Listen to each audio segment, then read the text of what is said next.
Dan Tortora on wakeupcalldt.com, your one-stop sports shop, and on mixlr.com/wakeupcalldt. Here hanging out with you inside of the Cafe Kubal studios. You're also watching on Facebook Live on facebook.com/live-now-DT and on youtube.com/wakeupcalldt. So however you're connecting with the show, thank you so much for being here. We are on Facebook Live, like I said, YouTube Live, and all of the beautiful channels, including MixLR, and on wakeupcalldt.com's homepage, inside of the Cafe Kubal studios. Cafe Kubal here with you, with us, and in this community of Central and Upstate New York.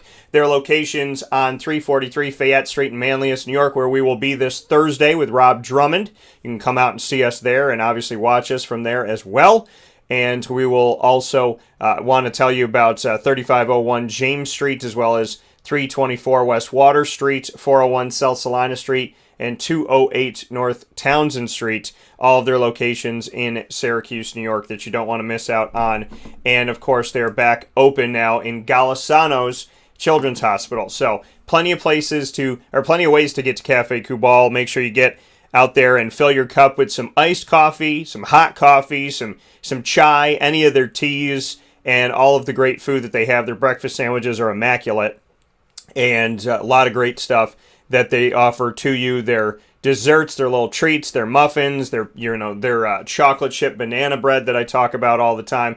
Cafe Kubal with a lot of great taste for you, and some breakfast and lunch options as well. So make sure you get yourself out to Cafe Kubal and support local today.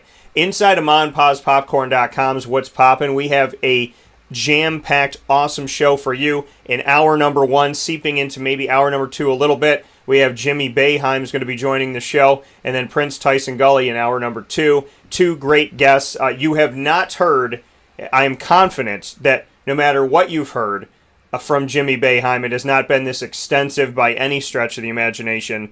You're about to get a full-blown conversation with Jimmy Boeheim in a very special way. He will be telling his story, speaking on his journey here on Wake Up Call with Dan Tortora, and I'm ecstatic about the opportunity to share this with you. It's going to be a fantastic conversation to have. He'll be talking about his father and, kind of his journey, what his dad told him originally about, coming to Syracuse and whatnot. And so we'll talk about that. Why didn't he come to Syracuse initially? And what was that conversation like with his father? To have your dad tell you, I don't think you can come here right now. And so how did he handle that? How did he handle Buddy going there, as well as so many different pieces of this? His father constantly being scrutinized by the media. How does he take it? What does he think of it? How does he react to it? How does he react to his brother being scrutinized by the media? So there's a lot of great stuff in this conversation about Jimmy speaking on Buddy, Jimmy speaking on Jim, as well as Jimmy speaking on his own life, his own road, his time at Cornell, not being able to play for a season and watching the rest of the nation play, and so much more. You don't want to miss a second of my conversation with Jimmy Boeheim, which will be coming up momentarily at 9:15 a.m. Eastern Time. And after that, at 10:15 a.m. Eastern Time, I will be joined by Prince-Tyson Gulley inside of MonPazPopcorn.com's What's Poppin'. And Prince and I will be talking about the running backs heading to the NFL. He'll give some thoughts on newbies, new running backs. As a fellow running back, he'll be talking about the guys that are now joining the NFL ranks. And, of course, he will speak with me as well on the Syracuse players heading to the NFL, which I'm really excited to speak with him about. And that's being, those players heading to the NFL. Andre Sisco, who was drafted by the Jaguars, as well as Fatu Melifonwu, drafted by the Lions. Trill Williams signing a free agent contract with the Saints. Nolan Cooney signing a free agent contract with the Saints as well. So we'll talk about new Syracuse Orange in the NFL, as well as running backs getting drafted and his thoughts on that. So Prince-Tyson Gulley, as well as music and so much more. Our conversations always go to so many awesome places. So PTG will be joining us at 10:15 a.m. Eastern Time, and Jimmy B will be joining us in just a second. Here where sports meets life on Wake Up Call with Dan Tortora, inside of the Cafe Kubal studios. You do not want to miss a second of this extensive conversation with Jimmy Boeheim. We will talk about everything So many different avenues we will walk down with Jimmy Boeheim, and I'm ecstatic to be able to do that with you here on Wake Up Call with Dan Tortora. I want to thank you for being here and spending a week down in Florida. Obviously, I came back with a tan. I'm looking all shiny, so I'm loving that. But definitely missed being inside of the studios. So happy to be back. Love the travel studio, but happy to be back here where sports meets life inside of the Cafe Kubal studios. And I want to thank you for being here and hanging out with us. So we'll take a step aside for a fast break, and we'll be back right after this with Jimmy Boeheim.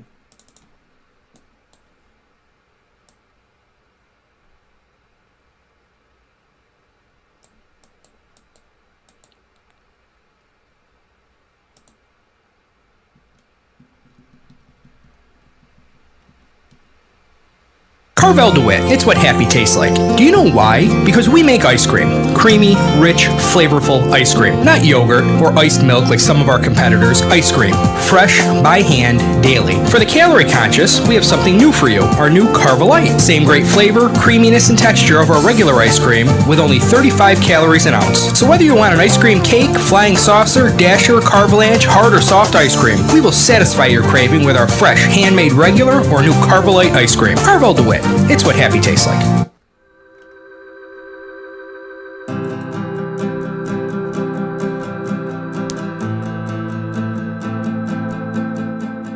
Cafe Kubal offers same-day local delivery of our products, offering no delivery charge for Onondaga County. Shop cafekubal.com for fresh roasted coffee beans, cold brew, travel mugs, and all your essential Cafe Kubal needs. Cafe Kubal, coffee for the soul.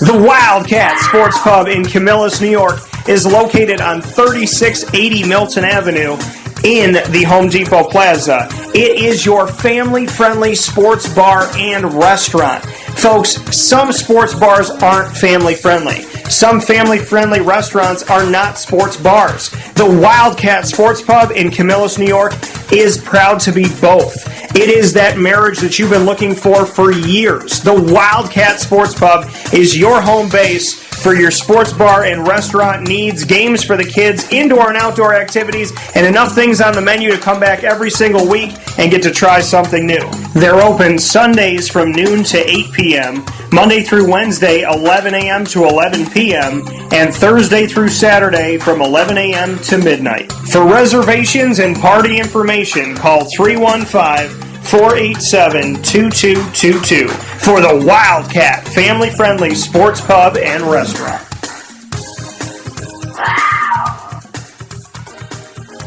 Welcome back here to Wake Up Call with Dan Tortora on wakeupcalldt.com, your one-stop sports shop, on mixlr.com/wakeupcalldt, as well as on facebook.com/livenowdt, and on youtube.com/wakeupcalldt. All places where you can listen and watch the show live here every Monday through Friday from 9 a.m. to 11 a.m. Eastern Time. Wake Up Call with Dan Tortora inside of the Cafe Kubal studios. And I'm elated and honored to have, hard to believe, I never thought in a million years I would say this, but my third Boeheim on the show. Jim Boeheim has been on the show multiple times for the better part of a decade. Appreciate the time I've spent with him in his office, as well as on the golf course, speaking with him at different events that have gone on and whatnot, as well as on the big days ushering in the season at the ACC events, and of course during the season as well. And of course Buddy Boeheim, about a year and a half before he went to Syracuse, we got to start our bond, and hard to believe that bond has added 3 more years to it as we step forward here. And now I have the opportunity to speak with Jimmy Boeheim, and I hashtag this copyright TM. If anybody uses it, I want royalty money. The Boeheim Cubed is what I started putting up a few weeks ago before all of this was made official. So with that being said, let me bring in Jimmy Boeheim for the first time ever as I make history with my third Boeheim. Jimmy, how are we doing today? Doing well. Thanks for having me. Yeah, man, and it's so weird I thought growing up I would talk to Jim. I never in a million years thought that I'd be talking to you and Buddy. How surreal is it for you to, obviously see what your dad has done forever, And, here you are, Buddy and yourself now at Syracuse with them. Yeah, it's honestly hard to even put into words how surreal it really is. Never really imagined, me coming home and playing at Syracuse. Could always see Buddy doing it, especially in the later years of high school. But, my dream was always to, go to an Ivy League school, play, and get a degree. And, to now be back at Syracuse for my last year, it's pretty surreal. Just can't believe it. Just feeling really blessed and fortunate, and, really looking forward to being back home. We've seen the pictures of you and Buddy obviously growing up and wearing your Syracuse gear and whatnot. You both get to live in a world that I would say 0.0000001% of the world lives in, which is, you take a picture with the jerseys on of a collegiate team, and then you and your brother end up playing on the same team together. When you look back at those pictures, how surreal and how strange is that? Yeah, it's just really crazy how full circle it all came. Seeing the picture that Buddy put on his Twitter and his Instagram, us wearing oversized 35 Syracuse jerseys. It's just really crazy, how full circle it is. And, just even watching the tournament, seeing Buddy and Jerry interact, and, knowing that Buddy was like a 2-year-old running around, sitting on Jerry's lap in the back of the bus or, whatever, just playing around. And, now he's, they have this great coach-player bond, and it's really surreal how full circle it is. And now I'm excited to, be a part of it. And it is. And you bring up that, Jerry having Buddy and Buddy be so little and, sit on his lap on the bus and this, that, and whatever. You and Buddy, the strange thing to me is I remember seeing little Boeheims run by me and I'm not that old, and the irony is, the 35 for your dad and the 35 that Buddy wears now, and I'm 35 years old at the time we're talking, but so being on press row and seeing little Boeheims run by, and now I'm seeing tall Boeheims on the court. It's very strange to me. It makes me feel like I'm 100 years old. But, what can you say about that? You used to run around the dome as a little kid in the middle of a game, just be running around, chasing your brother, this, that, and whatever. And now you guys are going to be running around on the court together. Yeah, it's really crazy. When you think about it, it's almost like the dome went from, our play place or something, I don't know what you want to call it, to, now we're playing real basketball games there. It's crazy. We'd wait till the game was over and, hope we get a chance to go on the court and, run up and down and play for a little bit if it wasn't too crowded or too big of a game, or, whatever it was. And, playing in the Mello Center, playing hide and go seek tag growing up in the Mello Center, and, now to be there, playing basketball it's hard to put into words. It's crazy. And did you envision that as a little kid? I know so many of us that grew up in Syracuse. I always wanted to play at Syracuse. I always wanted to get on the court and just have a second to step on that court. Did you envision that? I know you said you wanted to go to an Ivy League school, but when you and Buddy were little, were you kind of, when you were playing these games and big imagination and whatnot, when you were on the court together, was it 3 seconds on the clock, Jimmy passes to Buddy, Buddy passes to Jimmy? Were you kind of simulating those moments and when you were a kid about the thought of playing at Syracuse? Yeah, I don't really have too many memories simulating stuff like that. We'd pretend it was the end of the game all the time at home, buzzer beater stuff. Until recently, I never really imagined myself playing at Syracuse. I feel like coming out of high school and growing up in middle school, I think I had a pretty good idea of the type of player I was. I wasn't, especially toward the end of high school, I knew at that time I probably couldn't just go to Syracuse and play. That's why I was looking elsewhere. So I'd say it wasn't until recently, these last couple of years when I really took big steps in my game and, started feeling a lot more confident that, I started picturing, maybe, if it ends up being right, maybe I could end up, coming home and playing at Syracuse. But yeah, just growing up, there was all those, every kid, dreams of hitting that buzzer beater. I'm sure I did it a couple times at Syracuse. But, just in general, that's, every kid's dream. Now to be able to do it at home is really awesome. Speaking here with Jimmy Boeheim on Wake Up Call with Dan Tortora, here where sports meets life inside of the Cafe Cubal studios. Jimmy, your dad is a blatantly honest person. I think that's an easy way to describe him. How did he teach you and coach you as his kids? How would you describe how Jim handled you guys? I mean, did you feel that he talked to you as a coach? Was it always as a dad? Was it both? And could he flow in between the two? How do you describe it? No, yeah, he was really good at doing both. I couldn't have asked for anything more, really. I mean, it was never you have to play basketball. Obviously, it was always, if you want this, we're going to work for it. And, once I told him this is what I wanted, this was my dream to play, high-level basketball, he was like, all right, we're going to work for it. If I ever took a week where I was kind of slacking, whatever, taking it easy, not working very hard, he would get on me. And, that's what I needed during those times. I needed someone to push me, and he was always there for that. And, just coming out of games, it kind of depended on what I need. If I was down in the dumps and, just had a tough game, he knew that. He would just be a dad, he'd just be there for me and tell me, everyone has bad games, it's all right. You're going to bounce back. You're a great player, stuff like that. And then, just coming out of most games, he'd just give me a few pointers here and there. It usually wasn't, it was usually in a nice, calm way. It was only once in a while that he really got on me when it was something like I wasn't working hard enough or something like that. Then he would get on me a little harder, but it was just little pointers here and there, just how I could, fix my game and, just always being there supporting me, picking me up, stuff like that. So, I couldn't really ask for more from, a father perspective. With your dad being a coach at the D1 level, how did he speak with you and Buddy about it? Because he's not going to, I think contrary to public belief, the media wants to, and I always say I'm media by my badge, but not by the way I treat people. I'm very different. But, the media likes to tell the stories that they think will sell. And, the notion of, well, Jim has Buddy and Jimmy on the team because he can do whatever he wants. I don't see your dad that way. I feel like your dad would tell you, I think you could play at this level, or I don't think you could play at this level.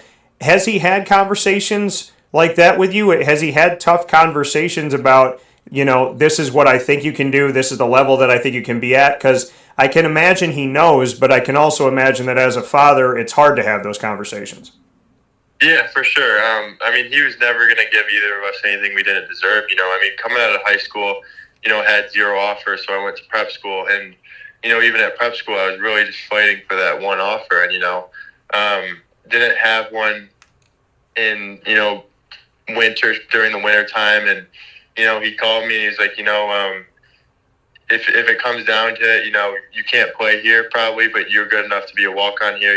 If we need to do that, you can be a walk-on here and, work hard and, see what happens. But, I think that's the biggest proof, just the fact that, that conversation that we had, was tough, but, he wasn't going to bring me on as a scholarship player, as a take up a spot when he knew, I wasn't ready for that at that time. So, I was just fighting for an offer at that point. When Cornell called, I called him and he was like, you got to call him back right now and take it, because he just knew how tough the recruitment game was, how quickly I could lose that offer if, another kid was, more ready to commit than me. So, I called Cornell back that day. And, while I'm on the topic, obviously I, thank Cornell for everything. I owe a lot to them.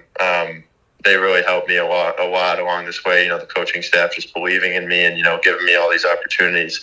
It's really helped me grow my game. But, back to your point, it wasn't until these last couple of years, especially last year and the year before, you could kind of see where I was going. And, when the opportunity presented itself, he knew if there was a spot for me here this year, depending on what happened with the transfer portal, he would want to bring me in, because he's seen that I've, kind of earned it and deserve it now after, the work I've put in and, the way I've played over the last couple of years. So, definitely, he definitely wouldn't give any of us anything we didn't deserve, I guess. So.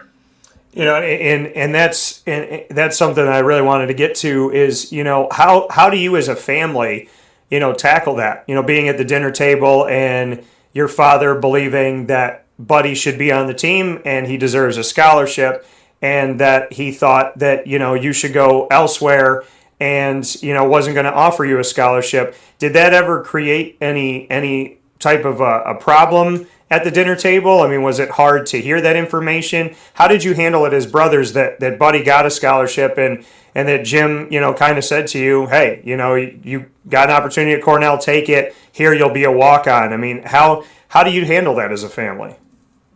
Yeah, like I said before, my dream was always to play in the Ivy League. I think I had a pretty good awareness of the type of player I was. So, it wasn't like a reality shock or anything like that. I was very content, happy with coming to Cornell. So, yeah, I wouldn't say it was anything hard. And then when Buddy was coming out, after his performance on the UIBL circuit and what he was doing in high school, you could kind of tell the type of player he was going to be. And, he had other offers elsewhere, something that I didn't have at the time. I guess I was just a little more of a late bloomer or whatever you want to call it. So, it wasn't difficult. It was, I was beyond happy for Buddy because I knew how much he always wanted to come to Syracuse, and that was his dream. So, nothing but pure joy and happiness when he got to realize that dream. And, I was more than happy been more than happy playing at Cornell these last 3 years. And, my plan was to, finish out at Cornell this year before all this, before the pandemic happened. So, yeah. And I was gonna ask you that if it was in the back of your mind after playing, the last 3 seasons at Cornell, if you had intended to finish there and have all 4 seasons, or if it was on your mind before the transfer portal and the pandemic and all that stuff that you would look at transferring to Syracuse. So, you kind of in a way answered it, but did the pandemic and the Ivy League not having the season and everything going on, did that essentially create this environment, or was it in the back of your mind that you could maybe try to transfer to Syracuse? Yeah, it definitely created this, but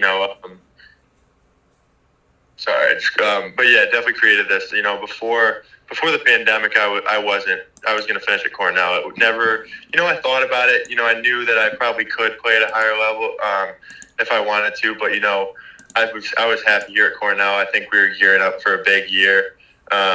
Was really looking forward to that and just making a big jump past year. So it was pretty much, I thought, I can sulk and feel bad for myself, or I can get to work. And, I chose to get to work and, just work on a lot of things that I knew I needed to improve upon and try to add a lot of things to my game. And I really, appreciated this time for being able to do stuff like that. And, I've really enjoyed just watching, at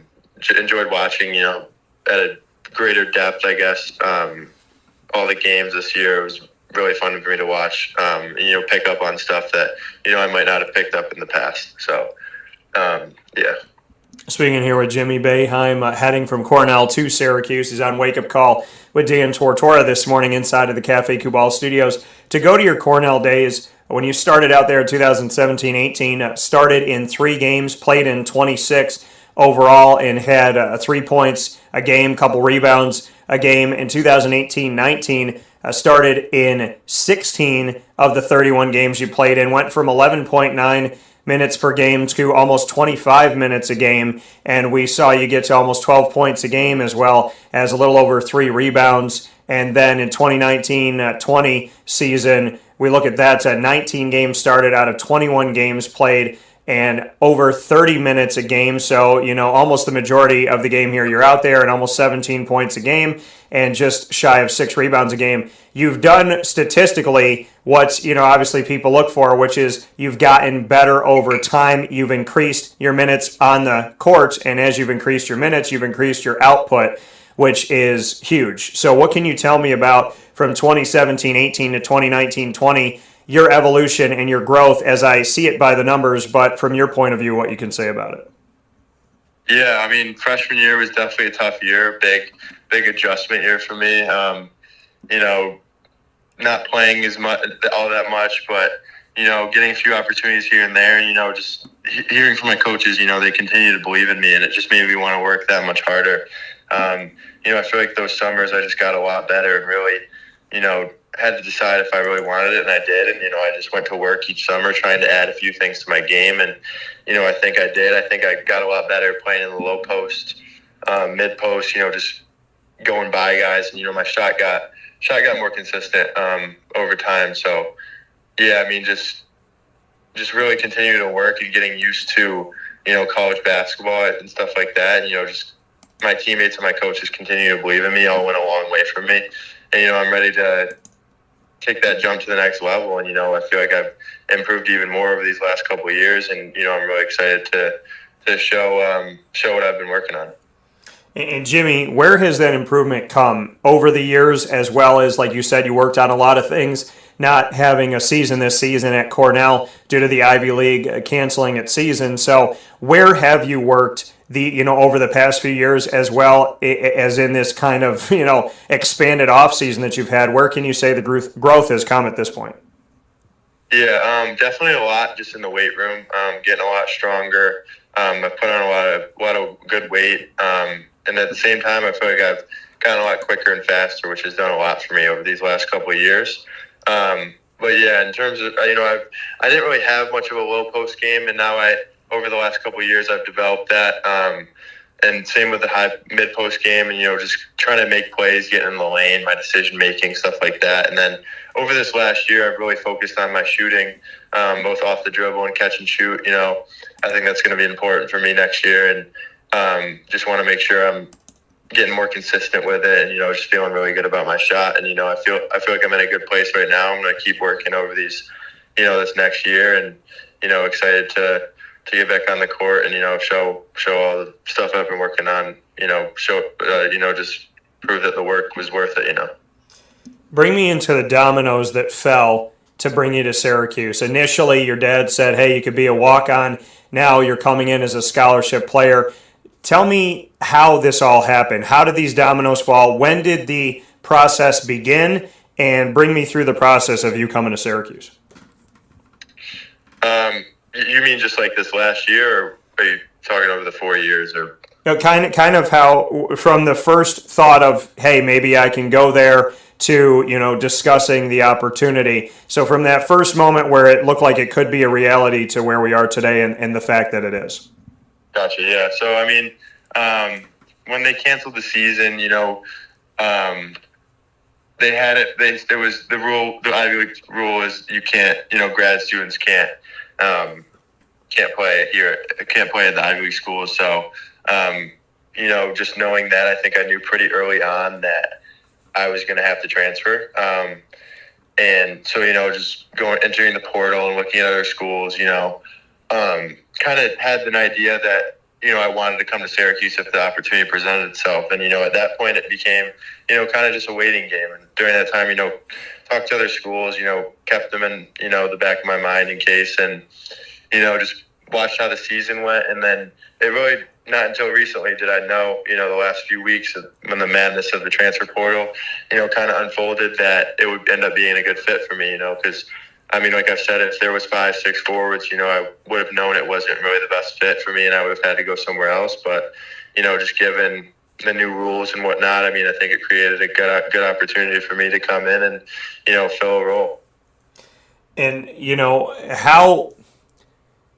how did that conversation go? Did you talk to, your dad kind of on the side and say, hey, this is what I'm thinking. Am I ready? How did he assess you and you assess this in making this decision? Yeah, it was just over time, talking to him, getting an idea where he was at as well as myself. Talking relatively early on, just him telling me I was, good enough to play at Syracuse. And, if the opportunity presented itself, I could probably come here. At that point, it was pretty much just waiting and, making sure it would be the right fit. But, we had those conversations throughout, talking about where he could see me. I told him pretty early on, if it's possible, I'll come here. It's pretty much just seeing how the dominoes fell, I guess, like you said. So, yeah, I guess pretty early on, just having those conversations throughout where he could see me, stuff like that. But at the end of the day, it was just a waiting game. Originally going from, him saying, hey, if you get an offer, take it, and he didn't see you as a scholarship player at Syracuse, and now he does. What did Jim say to you? What did your father say to you about why he believes that now you fit and now you're a scholarship guy at Syracuse, and now you could be on the court. What did you do in your game that he told you specifically, hey, I can see it now?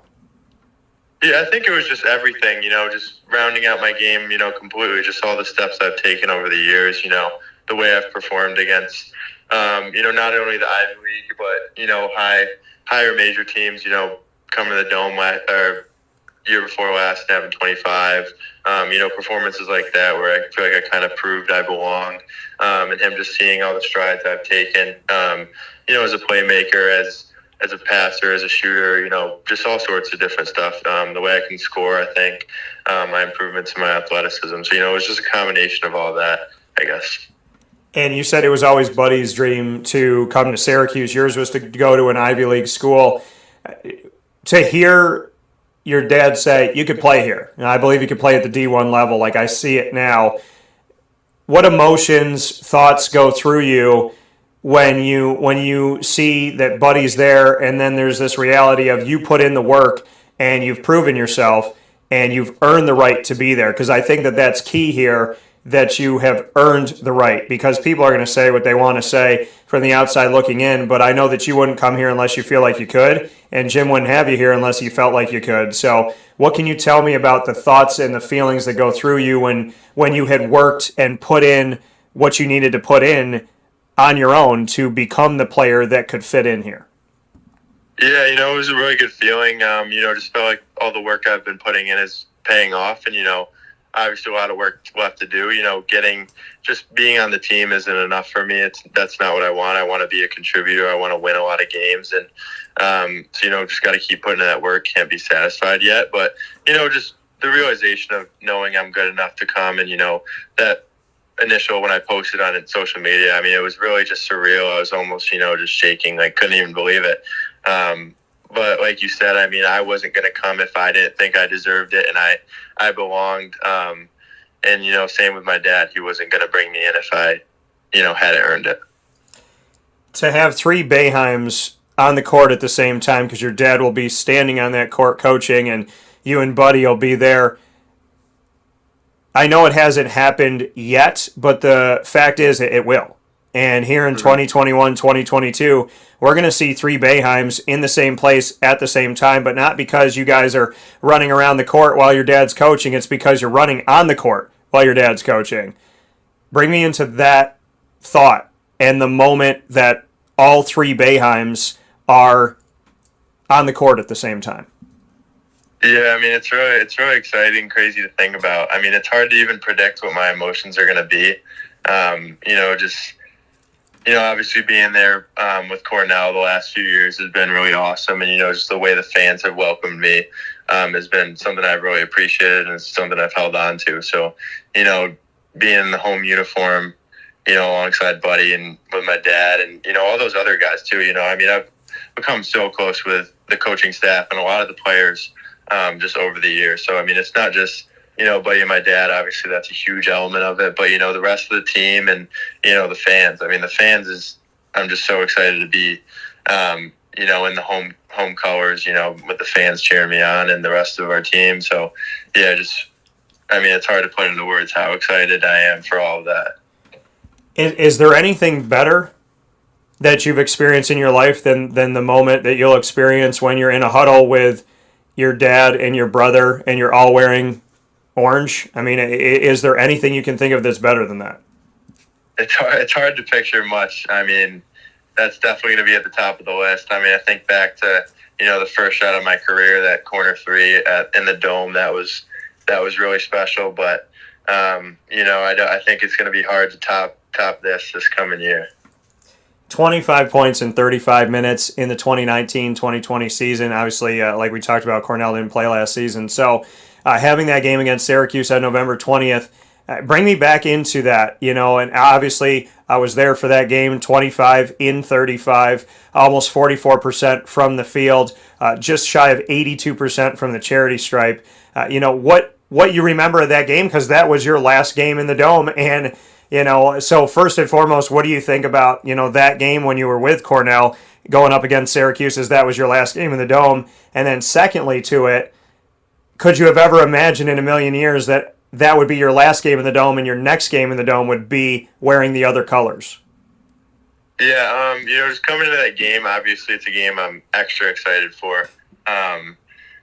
Just being back in the Dome and all that. But, just knowing the zone and stuff like that, I knew I had to be aggressive that game. And, I came in with that mindset, that I was just going to be aggressive, trying to make plays for myself and for my teammates in the middle of that zone and, trying to get in the lane and making shots. And, I got to the line a lot just because I think I was being super aggressive, charging in there and stuff like that. So, and my teammates and my coaches really just trusted me that game and, got me the ball a lot and in really good spots. And I just took advantage of it really at the end of the day. There's that game and the one before, we had it really close within 10 minutes. That was really cool to just be in the game, fighting, really wanted to win those games. Because, I never imagined I'd be in the other colors. I always wanted to get a win in the Carrier Dome. Those were really fun games for me for sure. And, obviously never could imagine that 2 years ago was the next time I'd be, wearing orange in the Dome. I mean, that's really crazy to even think about. Never could have imagined, obviously. So, yeah, it'll be really cool. Speaking here with Jimmy Boeheim on Wake Up Call with Dan Tortora inside of the Cafe Kubal studios. Jimmy, before I let you go here, you've experienced this. You have seen it as a little kid. You've seen it growing up. You've seen it as a high school student and a college student, and you're now going to be on the team. Your father is, I can say, in my 17 plus years of broadcasting and my connection to Syracuse, because I was born and raised here and came back here after working with ESPN and Fox and some other affiliates around the country, decided to come back here and build my company almost 9 years ago. I would say that your dad is one of the most criticized people I've ever seen on the planet. I think it's safe to say that everybody has an opinion of what Jim should do and how Jim should do it, and they talk to me all the time about it. How do you handle that as a son, and how will you handle that as one of his players, knowing that your dad is one of the people in this world that, especially with social media now, people think that they have every right in the world to tell him what to do and how to do it. How do you handle that as his son? Yeah, I mean, it is what it is. Like you said, I mean, there's not much you can do about it. And at the end of the day, those people they really care about Syracuse basketball, and, that's the approach they take to it. And, that's the way some people, at the end of the day, I think just keeping in mind that, the vast majority are behind him and the program. And, there's a few that have their opinions, and, it's fine. They're entitled to it. Like I said, there's not much you can do about it, but, he and Buddy have kind of taught me, how to do a pretty good job of blocking it out.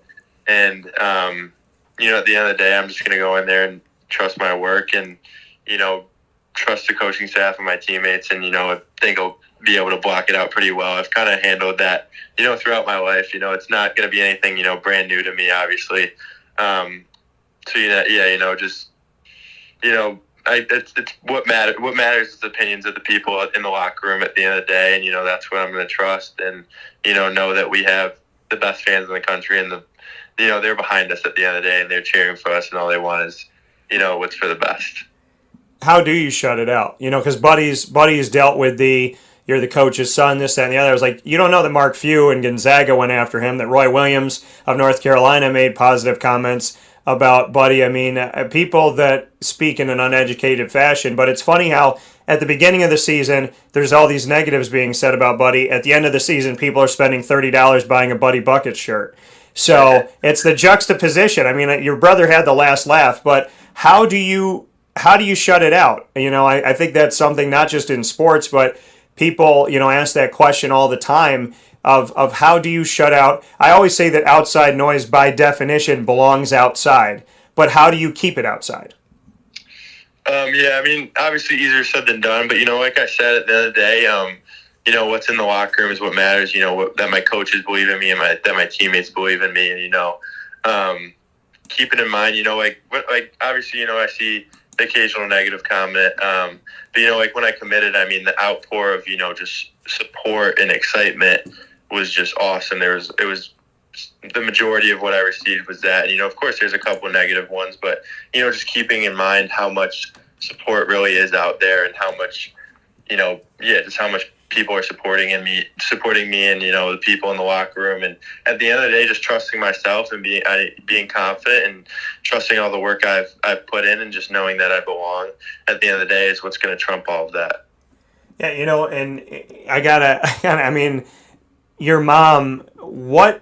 What is Julie? I mean, what's going through Julie's head right now? What's going through the head of Mrs. Boeheim that she doesn't have to. I mean, honestly, she only has to cover one team, doesn't have to travel, that far. I mean, everybody is talking to you and talking to Buddy and talking to Jim about it. But what does Julie think about all this? Yeah, she might be more excited than anyone. Having us all back home. I mean, she's super excited. She can't wait. It's exciting to see how excited and happy she is. I'm sure it's going to now triple her nerves during games and all that. So, I don't know how she's going to handle that, especially watching some of these games during this last run with her. It doubled when Buddy went, and now it's just going to triple. So I don't know how she's going to handle that, but, she's super excited. She can't wait. And I mean, Jamie, what does she think about all this? Because it's a big old party, and so how does everybody kind of do right by Sissy? Yeah, she's just as excited as anyone else as well. I mean, she's so supportive of us and all that we do, and just always there cheering us on, which I really appreciate. So yeah, I mean, she's just kind of there in the same boat as my mom, just really excited to have us all at home together. And I know, and I'm not sure because I know it was a couple of years ago, but is Lulu still with us? No, actually, Lulu passed, I think 2 years now. We actually just got a new dog for Christmas. His name's Bean, named him after Kobe Bean Bryant, obviously. So, we got a new dog. Lulu unfortunately passed. Well, I'm sorry to hear that about Lulu, but what's your favorite memory of Lulu, and what do you like about Bean? Oh man, Lulu was just such a fighter, I mean, obviously, her back two legs didn't work for the last few years, and she was just still always there running around, just a happy dog. And just seeing seeing her and my dad's bond. I mean, it was really my dad's dog at the end of the day, and just how close they were. And my dad could come home after a brutal loss and being down in the dumps, and then he'll see Lulu and his voice will perk up and he'll get all excited. So I think those are the memories that'll stick with me. And then Bean's a great dog. He's got so much energy. He loves playing. I mean, we couldn't have asked for more. I mean, he's a great addition to the family. Just really fun, runs around a lot, and at the end of the day, just will fall asleep in your lap. So yeah, that's what I'd say. And your dad, I mean, again, so many people have opinions, but they don't see him. How would you describe your dad? I mean, because he is a human being. I think people forget that when you're in like a larger than life situation, that he did go home and like you said, play with Lulu and whatnot. And, he's a father, he's a husband, he's a friend, he's a son, he's a human being. So how would you describe your dad off the court? Right, yeah. I mean, you mentioned earlier, people second guessing, the coaching decisions he makes and stuff. But I think, when people judge his character, I think that's what bothers me the most. Just seeing him at home. I mean, he's just a goofy, fun guy. I mean, he loves playing, games like just loves playing games and goofing around. He'll sing in the car if Bruce Springsteen comes on. I mean, and just seeing how much he's done, how giving he is for the community, and he'll do anything for anyone at the end of the day. I mean, it's hard. People judge him, just based off of, how he interacts with the media, which, isn't always the best, and he knows that at the end of the day. But, I mean, I wish people could just see that other side of him more, just the goofy, fun side. I mean, you saw it, I don't know if you caught the interview when he was talking about his TikTok. He loves going on TikTok and stuff like that. I mean, that's just, who he is at the end of the day, just a fun guy. That coming from Jimmy Boeheim. 2 final points here with Jimmy on Wake Up Call with Dan Tortora inside of the Cafe Kubal studios. Jimmy, your brother is at 221 3-point field goals made. Because this year is a reset, he has 2 years if he wants it. He would have had 1. He now has 2. He needs 183s to pass Jerry McNamara. Does he do it?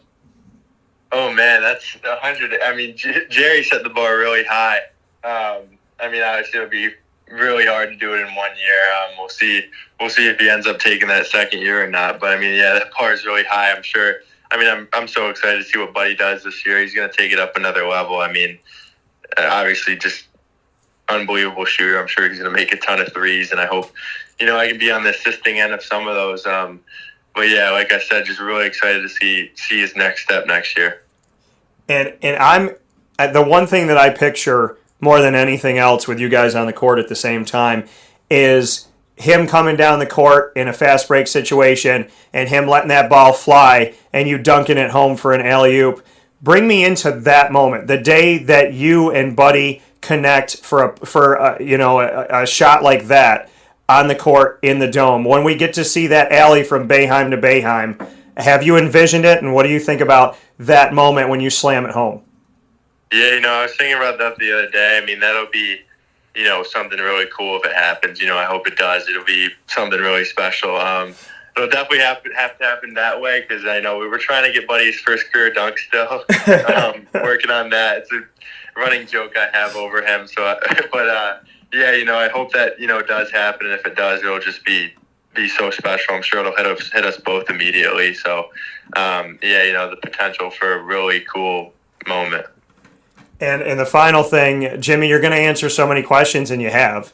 And I appreciate your time here, and I know that players and coaches don't get this opportunity to flip the script. So I'm going to give you an opportunity for a trio. You can ask me anything in the world. It could be Syracuse, sports, life, literally anything. But I call it rapid fire, and it gives players and coaches an opportunity to not sit at the podium for a couple minutes, which you do all the time. So any three questions in the world, whenever you're ready, I have to answer them. Okay. All right, I'll start with, who's your favorite Syracuse player to cover and just to watch all time? Favorite one to cover, the favorite one, my favorite player growing up is somebody that I'm now friends with, which is insane. And at 9 years old, it was Cuse's in the house, oh my God. And now we text on the phone. I'm friends with his kids. I did a special for him for Father's Day, John Wallace. And okay. I can't, anybody that thinks that your dreams can't come true, literally, 9 years old, glued to my television, nose to my TV, Cuse's in the house, oh my God. Fast forward to 35 years old, and John and I talk, and we laugh, and we're friends, and he is there for me, and he picks up the phone, and we have great conversations, and I love being around him. He's met my dad. He's an awesome guy. So I would probably say John all time, but I liked Marek Dolezaj before the world liked Marek Dolezaj. So I can tell you that I was a Dolezaj fan from way back when Adrian Autry and I were talking about him. So I got nothing but love for him, and I believe that, and I hope that he will play for over a decade professionally. And I can't wait to hear how well he does, and I hope he wins a championship. Yeah, that's a good pick. Marek's awesome. I've loved watching him. I think I've learned from him over the years, and just an even better person off the court. Really funny. Love being around that guy. Yeah. All right. Question number 2. Let's see. I guess I'll go. What's your favorite part of what you do? I would say this. It's building the relationships. It's the fact that I have had the opportunity to grow up as a kid watching Syracuse my whole life, and now I get to talk to Jim Boeheim, which, thousands upon millions of people would probably love to do. Talking to your brother. I've built such a good relationship with Buddy, and I have such incredible respect for him. And, now being able to talk with you, in my world, I love building relationships. As a kid, you want the autograph and the picture. Now I have the friendships and the working relationships and the bonds. And so I just feel very fortunate. I feel very blessed. I work very hard to be somebody in the media that I call a 0.1 percenter, which is, 0.1% actually cares about you. They tell the truth, and they want to see you succeed. The other 99.9 are looking for the story. I'm looking for the relationship. I don't care if you're a pilot, a janitor, a pro basketball player, a teacher, whatever you do with the rest of your life. Like, once you come on my show the first time, you'll get to know, and Buddy will tell you you're welcome all the time. So I just love what I do, and I love telling stories, and I love making this world a smaller place for me. And I really would hope that in your life and in anybody's life I talk to, hopefully I bring some positivity to you, is what I hope for. Yeah, that's awesome. That's awesome. All right, let's see. Last question.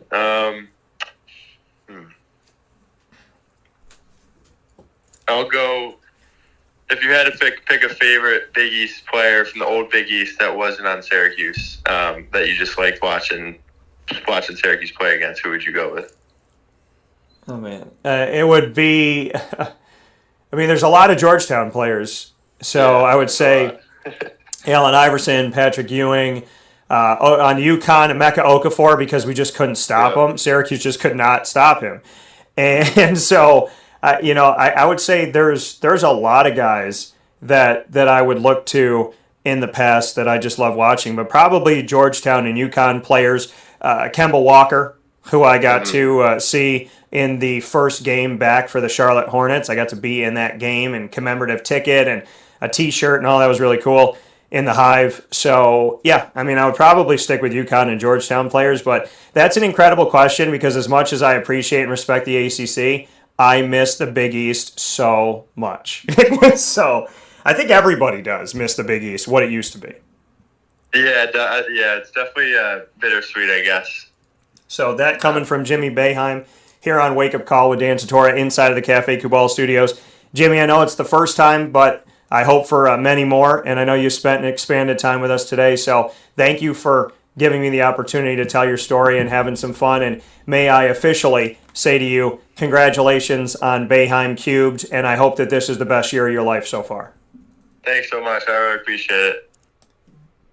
That coming once again from Jimmy Boeheim here on Wake Up Call with Dan Tortora, where sports truly meets that thing called life, hoping that this really is the best year of Jimmy Boeheim's life and of all of our lives. So really do appreciate that and can't thank him enough for the conversation that we just got to share with you here on Wake Up Call with Dan Tortora. You're listening on mixlr.com/wakeupcalldt. That's our live internet feed you can pick up anywhere in the world for internet streaming radio, and that's mixlr.com/wakeupcalldt. Once again, you can find us on facebook.com/livenowdt, where you are right now, as well as on youtube.com/wakeupcalldt, where you are as well, and on wakeupcalldt.com's homepage here on Wake Up Call with Dan Tortora. Inside of the Cafe Kubal studios, we'll take a step aside for a fast break, and when we come back, plenty more coming up, including a switch to the football field with Prince-Tyson Gulley, Syracuse Orange football alum, in just a little bit.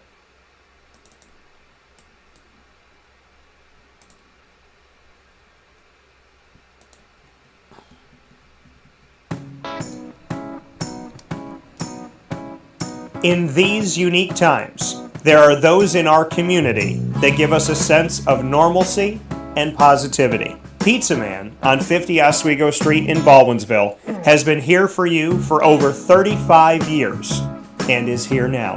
Call 315-638-1234 or order online at pizzamanbville.com to bring those familiar tastes into your home. And remember to come see our monthly on-site broadcasts centered around the community and our Baldwinsville Bees.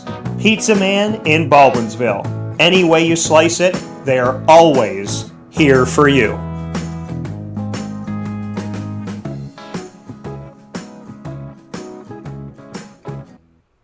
I'm George Townsend of Honda City with some good advice when buying a new car. The true cost of owning a new car is determined by the appraised value when you trade it. No vehicle appraises higher than a Honda. Next, look for low APRs and deep discounts. You also want low maintenance costs and great fuel economy. That's why my advice to you is to buy a new Honda. Looking pre-owned? Visit our Honda Certified Used Car Center. Honda City, 7140 Henry Clay Boulevard, Liverpool, or HondaCity-CNY.com. It would be a pity if you don't shop at Honda City.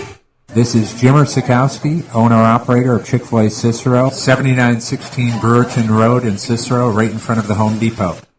I had a deep feeling that God wanted me to do something bigger with my life and to help people, help others. I kept putting Chick-fil-A in my life, and I realized as I was going through the franchise selection process that positively impacting the lives of others was really core to what we do here at Chick-fil-A. First of all, it starts with the food. The food is brought in fresh daily. We bring in local produce. We prepare to order in the kitchen. We hand bite our chicken. We hand spin our milkshakes. It's great food. It doesn't taste like fast food. I think the second thing is the way people feel when they come in a Chick-fil-A restaurant. It's different.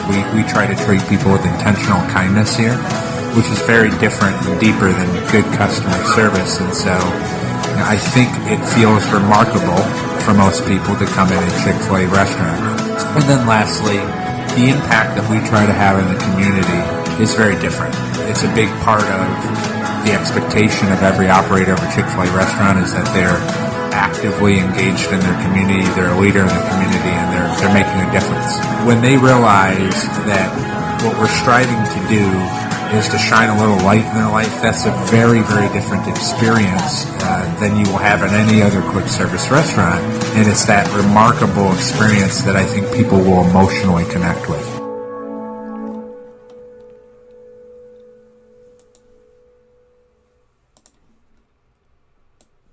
Welcome back here to Wake Up Call with Dan Tortora on wakeupcalldt.com, your one-stop sports shop, and on mixlr.com/wakeupcalldt. A lot of great messages coming in here this morning. Ross saying, great Syracuse talk. Thank you, brother. John saying, can't wait to see the two Boeheims play together. Greg saying, hopefully in front of 30,000 loyal Orange fans. Yeah, that would be great to get back to some normalcy in life. Being at events and being with humanity. I think this whole thing, the detachment of it all, not being around each other, it's kind of like a divide and conquer type of thing. And so I think we need to be together. I think being away from each other doesn't help. Obviously we got to be healthy, and throughout the beginning of this and all this, stop the spread, and we want to stop the spread now and whatnot. But I think, human beings, we're meant to be social. We're meant to be around each other. So I hope we get to do that soon. I agree wholeheartedly. I think we need that. I think human interaction is vital. So I hope that we get to have that very soon. So great messages coming in. I appreciate them all. Really a beautiful thing. In just a few minutes, we'll have Prince-Tyson Gulley joining the show here on Wake Up Call with Dan Tortora, where sports meets life. Prince, a good friend of mine, somebody that I appreciate and respect tremendously. I love having him on the broadcast, and he's always a pleasure to go in and out of the sports world with. There's always plenty on our plates that we talk about. We never really know where we're going to go exactly, so that's kind of the beauty of it. We kind of let things take us where they take us. And it's always great to talk to a friend. Prince is somebody that I had the absolute honor of getting to know and getting to spend time with when he was at Syracuse. And then from there, being able to talk with him after Syracuse and about what he was doing, what he was looking to do, and kind of just following his journey since then. I mean, that's what you get when you're here on Wake Up Call with Dan Tortora. You get to hear from everybody. It's whether they're playing or not playing is inconsequential. So many people have different places that they go in their lives, and I just feel honored to speak with them, whether they're still playing the sport, they're on to their next chapter, whatever it may be, whatever they may be doing. I'm always very, very grateful to talk with them. And so Prince is one of those people that I got to know over the years, and we built a friendship, and that friendship means the world to me. So it's great to have him on the show, and I'm very much looking forward to celebrating, talking with him about Syracuse players that have made it to the NFL from the team this season, and then moving forward from there. So there's a lot of great stuff coming up with Prince in just a few minutes. I do want to make a note here, because we're going to be talking about some running backs that got drafted. And so Prince and I will obviously, the first one off the board was Najee Harris out of Alabama, who went to the Pittsburgh Steelers at 24. And then Travis Etienne got reunited, spent about 5 seconds away from Trevor Lawrence after playing in Clemson together, and go from playing in Clemson together to immediately playing together with the Jaguars. So we'll talk about Travis Etienne, who was drafted 25th overall, also a first rounder, the 2 first-round running backs taken. And then Javonte Williams out of North Carolina, who played against Syracuse like Travis Etienne. He was drafted in the 2nd round, and he was drafted 35th overall. So we have him there. And then Michael Carter was eventually taken in the 4th round, Javonte's teammate, going to the Jets out of North Carolina. And we saw the likes of Kenneth Gainwell going to Philadelphia out of Memphis, Chuba Hubbard out of Oklahoma State going to Carolina, which is good to have as an insurance policy behind Christian McCaffrey. Trey Sermon out of Ohio State went to San Francisco in the 3rd round, the only 3rd round running back taken. He was 88th overall. And obviously, in San Francisco, they haven't found their dominant back. Chicago took Khalil Herbert out of Virginia Tech. Jake Funk out of Maryland went off to the Rams. Jared Dokes out of Cincinnati went to Miami. Kylan Hill out of Mississippi State went to Green Bay. Jamar Jefferson went to Detroit out of Oregon State. So a bunch of different guys. Ramondre Stevenson out of Oklahoma went to New England, which could be a dangerous 4th round draft pick there.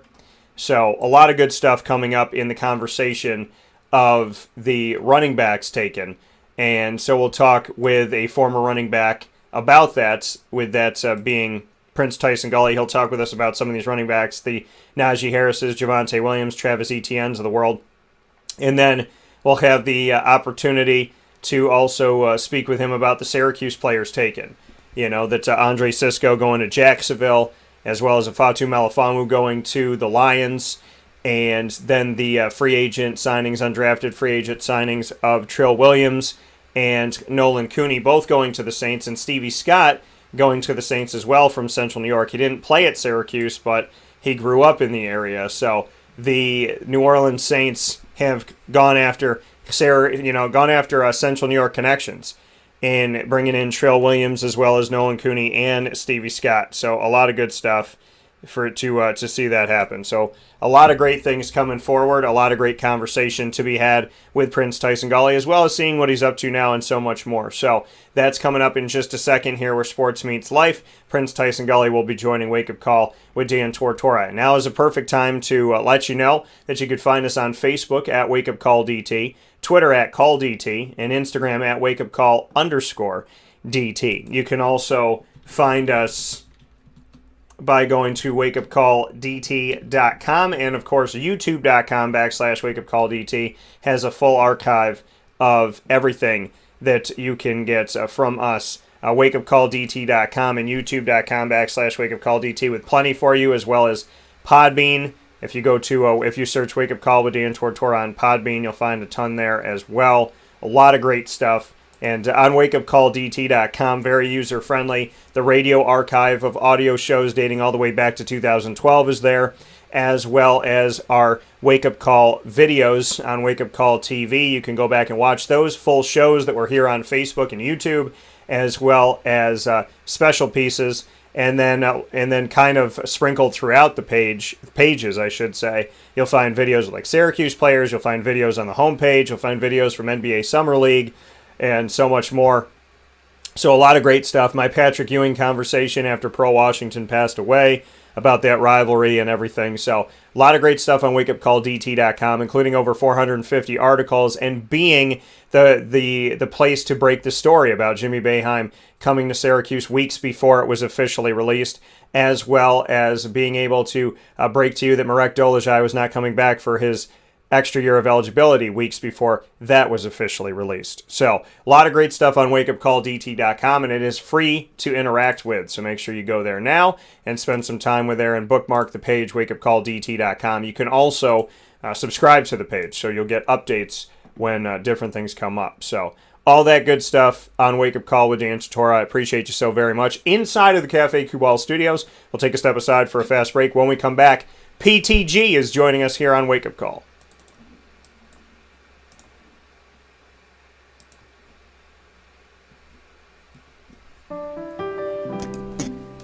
Avicoli's Restaurant, located right at the corner of Route 57 and Wetzel Road, is proud to be your local neighbor, growing with you for over 20 years. We're open 7 days a week for lunch, dinner, and drinks. For takeout, delivery, or catering, call us at 315-622-5100. When you order online and use our promo code AVS10, you will save 10% on your online purchase at myavicolis.com. And make sure to join us monthly for our live on-site broadcasts centered around Liverpool athletics.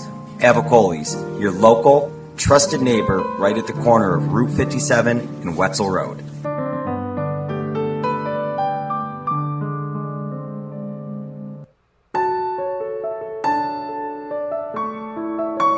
Having peace of mind when you're out of town that your furry-loving friend is safe and sound means taking them to Canine Campground, because we all know that when it comes to the love of our pets, it goes well beyond the call of duty to make sure they're safe and sound. Right, Lily?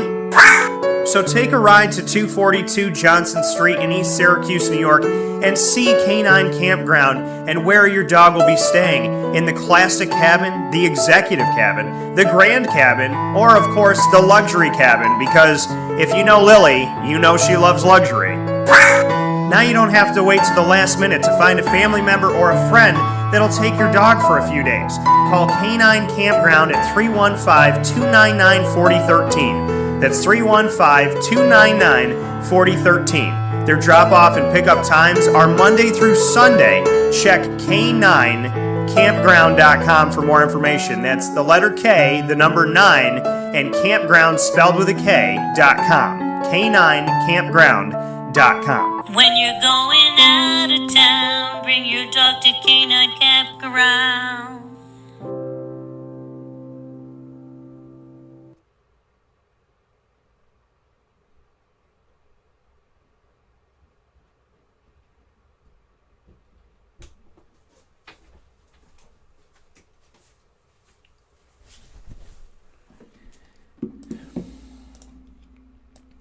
Welcome back here to Wake Up Call with Dan Tortora on wakeupcalldt.com, your one-stop sports shop, and on mixlr.com/wakeupcalldt, as well as on Facebook Live, as you can see on the ticker. Always important to pay attention to the ticker that we have here on our live video feed, because it'll give you all the information that you need to bookmark, follow, like, and all the good stuff. Facebook.com/LiveNowDT, where we are, as well as on YouTube.com/WakeUpCallDT. So plenty of great ways to connect with the show, and I thank you so much for everybody who has connected with us here on Wake Up Call with Dan Tortora, where sports truly meets that thing called life. So a lot of great stuff here with Wake Up Call. Excited, tomorrow is May the 4th, and so as you know, it's Star Wars Day. May the 4th be with you. And so I will be featuring Nate Hackett, who is the former assistant coach, worked here as the right hand person for Doug Marrone, offensive coordinator, and all the good stuff. Quarterbacks, tight ends, dealt with everything here. And Nate Hackett will be joining me. He is the offensive coordinator of the Green Bay Packers. There's obviously a lot of stuff going on in Green Bay, so we'll talk with him about that. But he's also a huge Star Wars fan. So perfect marriage of Superpowered Pop and Wake Up Call, my two shows that can bond together tomorrow for May the 4th be with you. So we'll be having a little Star Wars Day on Wake Up Call, and featuring Nate Hackett, who's an offensive coordinator inside the NFL for the Green Bay Packers and an avid Star Wars fan. So he'll be joining us tomorrow. We got a lot of great stuff coming up this week on Wake Up Call with Dan Tortora. We have a local talent, Jaron Buford, is going to be joining us on Wednesday. We'll have the Fantasy Football Power Hour, where Mike and I will look back at the first round, look at our mock drafts, and see just how well we did and what we think. You know, did teams go the way we thought they were going to go? Did they go in another direction? So we'll be talking about all of that coming up on Wednesday's broadcast. Then Papa Joe is here with us on Thursday. We're going to spend the broadcast with Papa Joe, and we're going to be at Cafe Kubal. So we'll be at Cafe Kubal in Manlius. It'll be our first show in the Manlius location at 343 Fayette Street in Manlius, New York. Papa Joe will be on in hour number 1, as he always is, and then we'll be hanging out with Rob Drummond in Manlius's Cafe Cubal location. So you can come by and hang out there at 343 Fayette Street and have some fun with Rob Drummond and I. We'll be talking about the draft and so much more in Syracuse. And then Friday's show, we'll have plenty of great stuff coming up for you as well, and in a special guest or two potentially. So a lot of great stuff coming up on Wake Up Call with Dan Tortora, where sports truly meets that thing called life. And I'm very much looking forward to this week with you. So a lot of fun, a lot of great excitement, and happy to be back here in the Wake Up Call studios. And I'm happy to be heading off to Cafe Cubal this week as well on Thursday, May 6th. We'll be out there. So, and there's going to be more live shows coming up here in the not too distant future. So make sure you stay connected with us. That's why it's important to be with us on social media at Wake Up Call DT on Facebook, at Call DT on Twitter, and at Wake Up Call _DT on Instagram, so that you never miss a live piece again. So a lot of exciting things coming up here this week on Wake Up Call with Dan Tortora this month of May. I can't believe it's May 3rd, but somehow, some way it is. So, it's a beautiful thing. The NFL draft went off, and I was down in Florida for the NFL draft, which is really, really cool. Really awesome to be able to see this and be down in Florida as Trevor Lawrence, it ends up being there, and so being like right by Jacksonville, and knowing that Trevor Lawrence and Travis Etienne and company are down there doing their thing is really a beautiful thing. The first round, like I said, Mike and I will talk about it, but just to recap here for a second, Trevor Lawrence going first overall to Jacksonville, and then we'll just go down the line. Zach Wilson to the Jets, quarterback. Trey Lance to a quarterback to San Francisco. Those first three picks were all the picks I predicted. Kyle Pitts out of Florida going to Atlanta, the tight end. Jamar Chase, I told you Cincinnati couldn't help themselves to bring LSU to bring that LSU bond back in the NFL now with Joe Burrow. They just brought in Thaddeus Moss, the tight end. Now they have Jamar Chase, the wide receiver. So you got a little mini LSU in Cincinnati. Ain't nothing wrong with that. Jamar Chase going to Cincinnati at 5. Jalen Waddle out of Miami, going to Miami out of Alabama at wide receiver, number 6. I thought he would drop a little bit to Philly, but I understand why he didn't. I know he was highly touted. Penny Sewell, Oregon, right tackle going to Detroit. J.C. Horn going to Carolina at 8. 9, Patrick Surtain going to Denver. And Dallas actually traded their picks. They traded down and gave Philadelphia 10. Philadelphia got Devontae Smith. I thought they'd get Jalen Waddle. They got his teammate. Justin Fields went to Chicago at 11. Micah Parsons, great pick. And falling to Dallas at 12. He went 5 picks later than I thought he would. Rashawn Slater going to the Chargers. That's another one that I saw. The Jets taking Elijah Vera Tucker, trading up to get him. They were supposed to pick 23rd. So they obviously wanted to get some help in protecting their new quarterback in Zach Wilson. Max Jones going to the Patriots. I called that. Zaven Collins going to Arizona. Got drafted higher out of Tulsa, the first American athletic player taken off the board. I love this one, and very excited about that, to see that happen. And then Alex Leatherwood, I did not have going in the first round. He went to the Raiders at 17 out of Alabama. Jalen Phillips went from Miami to Miami, so he really doesn't have to go anywhere. Going from Miami, Florida to the Miami Dolphins at 18. Jamie Davis, the linebacker, Jamin Davis, going from Kentucky to Washington at 19. And then Kadarius Toney going to the Giants. That's something that I felt could happen here, and I had that on my list. Quiddy Payne going to Indianapolis at 21. Caleb Farley going a little bit higher than I had him, going 22 to Tennessee. Christian Darrisaw, the tackle out of Virginia Tech, going to Minnesota at 23, which was the Jets' original pick. Pitt taking Najee Harris. I thought he'd be the first running back off the board. And I said if Travis Etienne is still there when Jacksonville picks 25th, they need to take him and keep the teammates together in Trevor Lawrence. And turns out that Urban Meyer agreed with me and couldn't help himself and picked him up. So I thought that was great. Cleveland's continuing to help their secondary. They've gotten some good young players over the years. They went with Greg Newsome at corner at 26. Rashad Bateman, wide receiver out of Minnesota, went to Baltimore. And so not surprised that they got another receiver there. Peyton Turner, defensive end. I didn't have him going in the first round. Another guy from the American Athletic coming out of Houston at 28, going to New Orleans to build up their defense. Eric Stokes going to Green Bay at 29 at corner out of Georgia.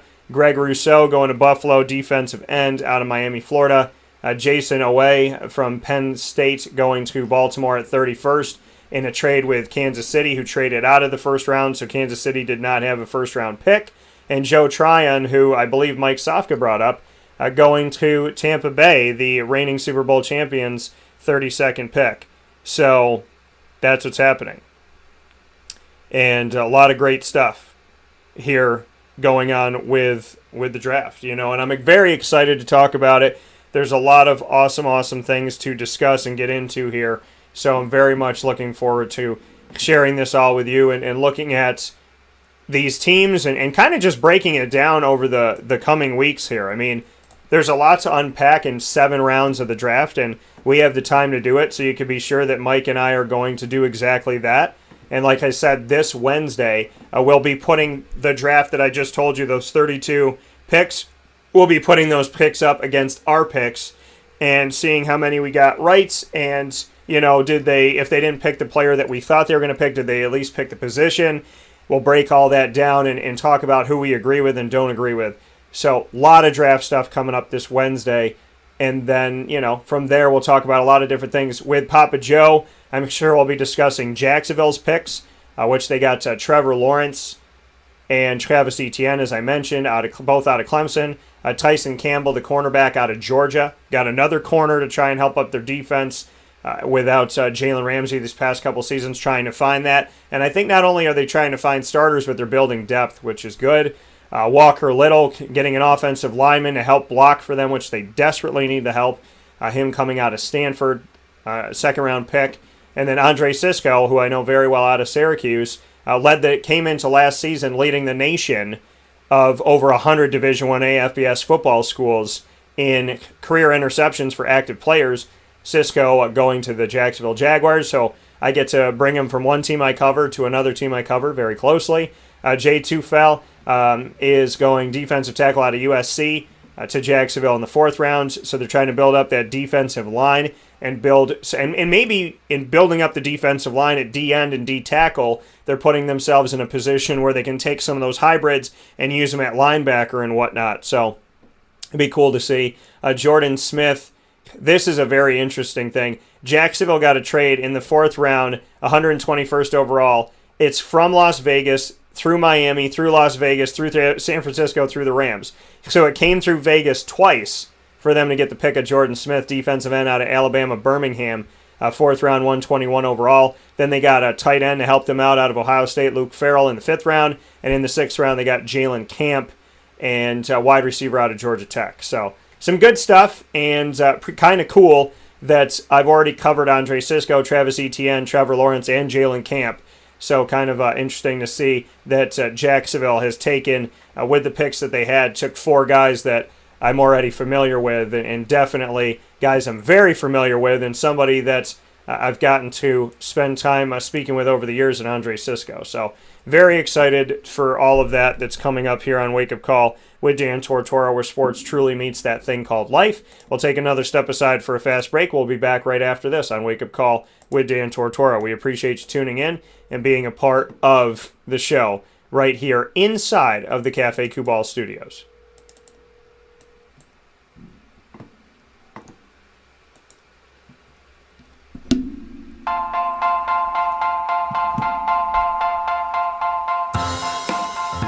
Cafe Cabal Mobile Cafe brings the cafe experience to you. We'll roll out to your neighborhood or office, ready to serve our locally crafted espresso bar to our loyal patrons. Inquire at cafecubal.com. Cafe Cabal, coffee for the soul.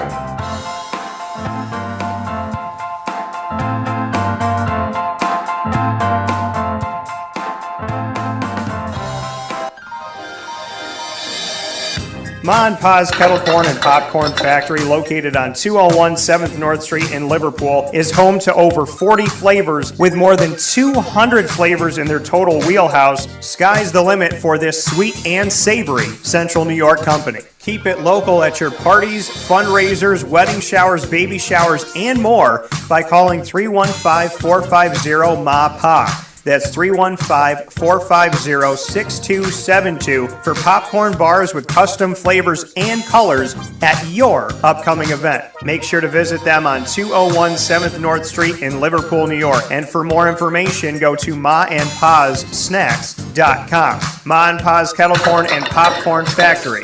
How corny are you? The Millhouse Market, located on 3790 New York 13 in Pulaski, New York, is worth the drive every time. Make sure you head out there Tuesday through Saturday from 7 a.m. to 8 p.m. and on Sundays from 7 a.m. to 3 p.m. They are closed on Monday. So make sure that you set that date and get that, or make sure you set it up and get it ready to go 7 a.m. to 8 p.m. Tuesday through Saturday, and on Sunday from 7 a.m. to 3 p.m. Find your way out to the Millhouse Market. They have 3 different ways to interact with them in such a beautiful, beautiful way. The Millhouse Market has the drive-through, drive-up window where all you have to do is make your order by either calling them or placing it on the Millhouse Market app, which you can get on the Google Play or Apple App Store. Very user-friendly and easy to use with all their salads, their quinoa bowls, rice bowls, breads, desserts, as well as their brick oven pizzas and sandwiches named after the families that helped to settle today's Pulaski. Ingrained in our community and ingrained in our taste buds, you will find everything on the Millhouse Market app, and you can grab and go at their drive-through window. You can also dine in inside, and their bistro restaurant has a special menu every weekend as well, indoors of the Millhouse Market, and of course their general store, which is connected right there to the restaurant on 3790 New York 13 in Pulaski, New York. Supporting local businesses in the community outside of the Millhouse Market. So the Millhouse Market doing so much to help the community in so many different ways. Remember the community, respect the community, and respect the history of the community. So much more than a restaurant. The Millhouse Market, there for you on 3790 New York 13 in Pulaski, New York. Worth the drive every time. With that being stated, here on Wake Up Call with Dan Tortora inside of the Cafe Kubal Studios, very thankful to have you on the show today and appreciate you so very much. Here where sports truly meets that thing called life. Inside of these Cafe Kubal Studios, you could find Cafe Kubal on 343 Fayette Street in Manlius, New York, as well as back inside of Golisano's Children's Hospital where it's reopened, and reopened just a few days ago. And, of course, you will also find them on 3501 James Street, 324 West Water Street, 208 North Townsend Street, and 401 South Salina Street. Support local by going to Cafe Kubal. You can also support local at all of these beautiful locations. And I know that you'll see that Honda, as well as Chick-fil-A and Carvel are on here, and they are just as local as the rest of them because of how they treat the community, the people that run them, and how much they care and truly give back.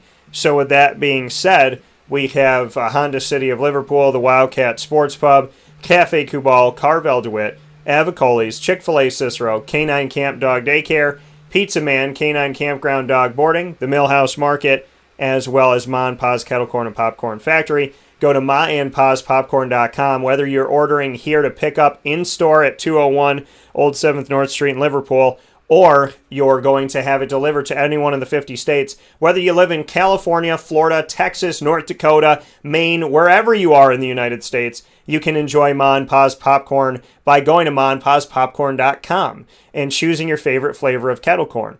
And if you use my promo code DT20 at checkout for in-store pickup or delivery to any one of the 50 states, you'll get 20% off. So go to maandpazpopcorn.com. If you live here in Syracuse, go to maandpazpopcorn.com.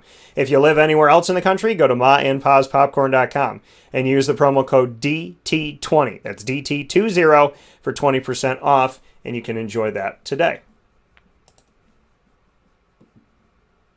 And here on Wake Up Call with Dan Tortora, like I said, back in the studio, back in the lab again, did our Florida in Focus series. I want to thank my incredible guests, as always. So very honored to have the likes of all the people that I have gotten to have here on the on the show. And so I feel very honored and privileged to have this past week for Florida in Focus to have Jason Lucas, as well as Dale Shackelford, Mike Sofka with the Fantasy Football Power Hour Extended, brought to you by the Wildcat Sports Pub, Papa Joe, as well as Rex Culpepper. And Rex and I being on the show together on Friday's broadcast in the Florida in Focus series, reminding you that every other Tuesday, so a couple times a month, every other Tuesday, Rex and I are here on Facebook Live, on facebook.com/livenowdt with a special for you. And that special is called Tea with Rex. It's an extension of Wake Up Call, and it's essentially tea, myself for Tortora, with Rex Culpepper, and play on words for T-Rex, the Tyrannosaurus Rex, as well as tea, having a cup of tea with Rex, because we're sitting down talking about sports and life and all these great topics all throughout. He gives us an inside look at football, at being a college athlete, as being a high school athlete. He gives us an inside look of his time at Syracuse, Dino Babers, the coaching staff, his teammates, his roommates, everything, his experience, as well as, the adversity he's had, his brother Judge, his incredible family, his sister Honor, and so much more. So Rex Culpepper every other Tuesday, bringing us a very, very unique and special show every other Tuesday at 11:30 a.m. Eastern Time on facebook.com/livenowdt, which you can find, at 11:30 a.m. Eastern Time, like I said, every other Tuesday. You could also find it on youtube.com/wakeupcalldt. So, want to thank all my guests and all that we have brought, with that Florida in Focus series. I love doing my Florida in Focus series. I'm so very thankful to everybody that has joined me to do that. It has been a beautiful, beautiful thing to be able to bring you Florida in Focus and to do the great, great job from all these beautiful people that come onto the show. So from what I'm hearing this morning, I believe that Prince had a change in his schedule. So we'll be holding off on having Prince here this morning on Wake Up Call with Dan Tortora, but we will seek to have him on very soon. And so it looks like we will not be having Prince this morning, but like I said, we'll be looking to have him very soon. Hopefully we can work out getting him on this week and making it happen. So that'll be good, and we'll be able to share that with you. But I want to thank Jimmy Boeheim for being a part of the broadcast today on Wake Up Call with Dan Tortora, where sports truly meets that thing called life. And we got a lot to get into. Like I said, being down in Florida, I appreciate my guests. I appreciate everything that they have brought to the show. They have been incredible, and they have been amazing. And the Florida in Focus series was just, Florida in Focus is something that I started when I was working down in Florida at ESPN 1080 The Team. And when I did that, I had it end the show. It was like the last 10 minutes or so of the show. And, I would do a Florida in Focus. I would focus on an interview. I would focus on a player, a team, something of that nature. And I love doing it. And, Florida, for those of you that are here on Wake Up Call, I'm connected to the Jaguars. I've worked, covering the Miami Dolphins, the Tampa Bay Buccaneers, the Tampa Bay Rays. Obviously cover a lot of student athletes that are being recruited out of the state of Florida. I've covered the Magic. I've done NBA Summer League in Orlando. So there's UCF, USF, Miami, Florida State. We talk about Florida with Papa Joe, of course, and with Mike Sofka, and with Brendan Murphy. So, and with Jason Lucas, we do a lot with UCF. So, I could tell you that it's obviously clear that my second home is Florida. And so I wanted to bring back Florida in Focus. And it kind of just turned into, when I'm down there for a week, to truly do the series. And so we did the Florida in Focus series in February. And we did it again this past week, and to end out April, to actually bring us to the exact end of April, April 30th.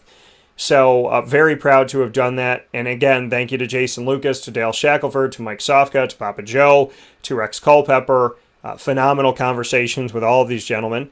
And I look forward to continuing these conversations and having a great time with each and every single one of them. They're truly an honor and a privilege to have on the show. And the Florida in Focus series will endure. It will continue. I never take anything out of my wheelhouse that I love, that works and that is good and that I truly believe in. And so that's one of those things that will continue to stay with us, and I'll continue to have that. And, I will always love the great state of Florida. And I loved being down there. I loved getting a tan. I love going to Disney. For those of you that are Disney fans or just want to see what else I'm doing, you can go and check out Dan on Disney, which is on Facebook as well as Instagram, at Dan on Disney. I do live videos all the time, and there's a lot of great stuff coming up. So definitely check that out. Now, Nate Hackett's going to be on the show tomorrow, and Packers coach Matt LaFleur is talking about some things that have gone on here. And so he said, now, with Aaron Rodgers being upset with the team. So he said 3 days after the disgruntlement that Aaron Rodgers had with the team came to life, he said, Matt LaFleur, the head coach of the team, said he, quote, can't fathom, end quote, that he wouldn't see Aaron Rodgers still a Packer. He can't fathom that happening. So, we're looking at this, and LaFleur said, quote, yeah, I know, and I can't even take my brain to that spot right now, so I just want to do everything in my power to ensure that doesn't happen. I can't fathom him not being in Green Bay. That's where my mind's at. I don't only love the player, but I love the person. I love working with him on a daily basis. I think we all do, from the players in that locker room to the coaching staff. Again, I don't even want to let my mind go there, end quote. So he wouldn't disclose the conversations he's had with Rodgers. LaFleur said, quote, I'll always remain hopeful and optimistic, and certainly will always welcome him back with open arms. He knows exactly how not only myself, but our staff and our players feel about him. Like I said before, I can't imagine him not being in a Green Bay Packer uniform, end quotes. Now, Jordan Love, who they drafted last year, again, if you don't want to piss off Aaron Rodgers, why, why essentially draft his replacement last year, which didn't really make any sense whatsoever why they would do that. So, and I didn't get that. I'm sitting here thinking Aaron Rodgers had to, first and foremost, you got to think about it this way. Aaron Rodgers came into Green Bay, and Brett Favre retired and unretired a bunch of times. It felt like 72. It was like 3-ish, 4. And Aaron Rodgers waited. And he waited, and he waited, and he waited, and he waited. And now here is Aaron Rodgers, doing what he does and being the tremendous quarterback that he is. And they draft Jordan Love last year. And so now it's like, hey, we're getting ready for your replacement to take over. So, to me, it's just, I feel like Green Bay made him wait before, and now it might feel like they're pushing him out. So from that point of view, if I'm Aaron Rodgers, I'm thinking, I stayed true to you guys for years with Brett Favre trying to figure out what he was doing. And then you draft Jordan Love when I have, as far as I know, and he said nothing about retiring anytime soon. So, this is where we're at. And this is the situation. Now, the Packers didn't draft a quarterback, which would have added more pain. Jordan Love was the third-string quarterback last season, and LaFleur said, quote, I've talked to Jordan, and I told him, there's a lot of noise out there. You can't focus on that. You've got to focus on yourself. And I know you guys think it's cliche, but he's got to be the best version of him, and he's got to do everything in his power to make sure he knows the expectations, the standards which we've developed at that position. I know he's working hard, end quote. So, that's where we are. And Aaron Rodgers, it's just one of those things that you don't want your star player to ever be disgruntled by any stretch of the imagination. And the Packers are aware of his feelings. That's the thing. The GM said, quote, as we've stated since the season ended, we're committed to Aaron in 2021 and beyond. Aaron has been a vital part of our success, and we look forward to competing for another championship with him leading our team, end quote. Aaron Rodgers is 37 years old, and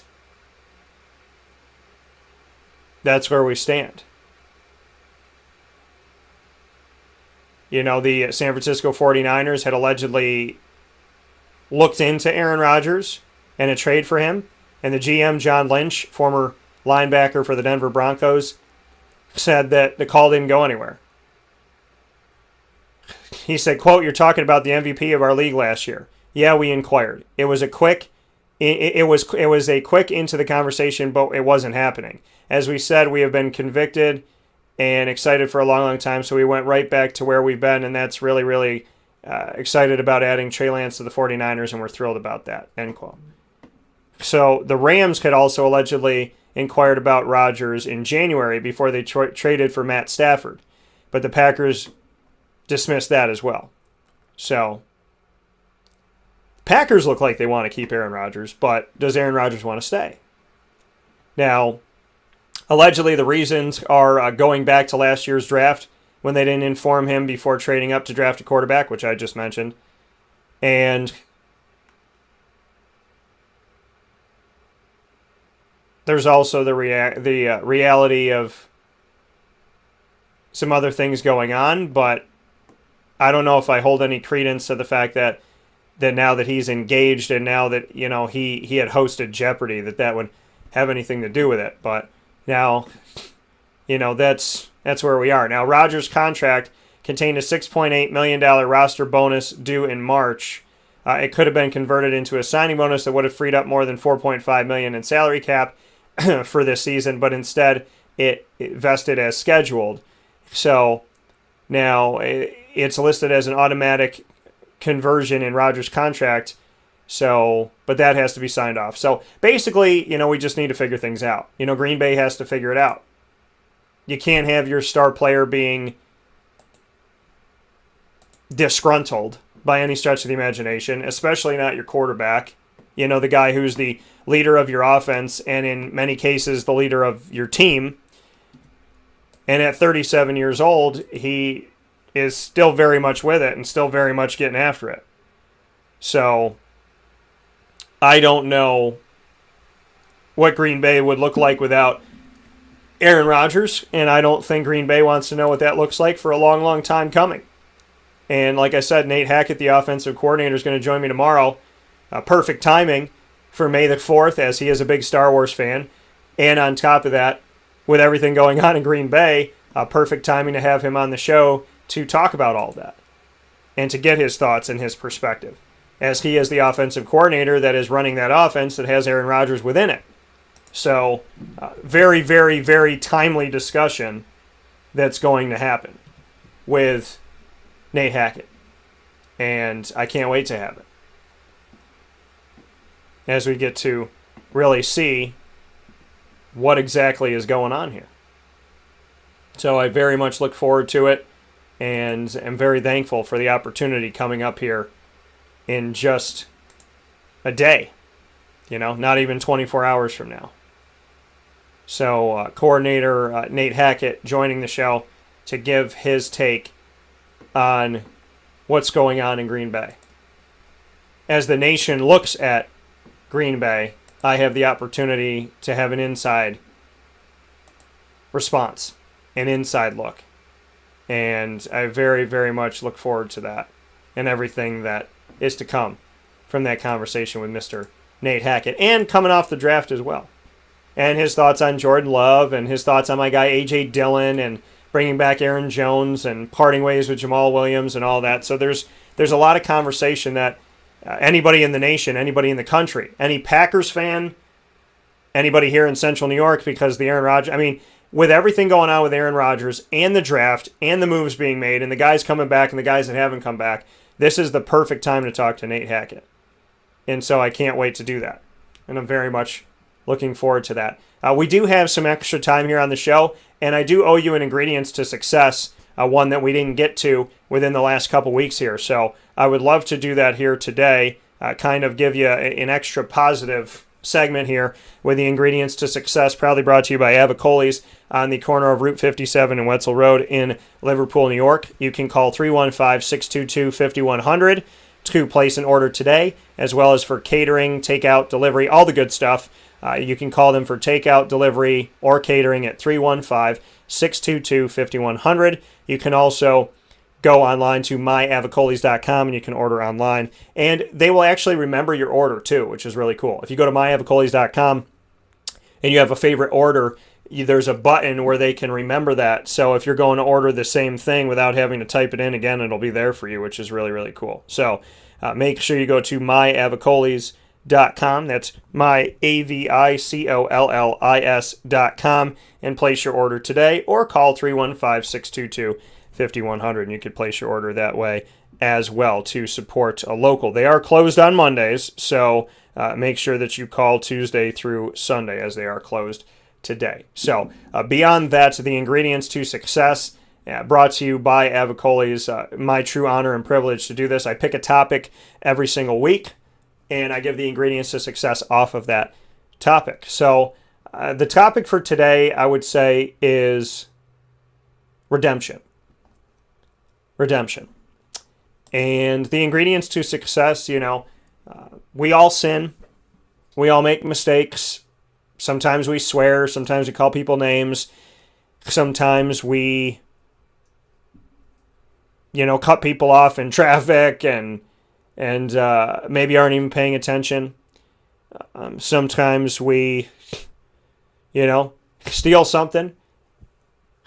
Be it a candy at the grocery store or a sports card or a pencil or whatever it may be.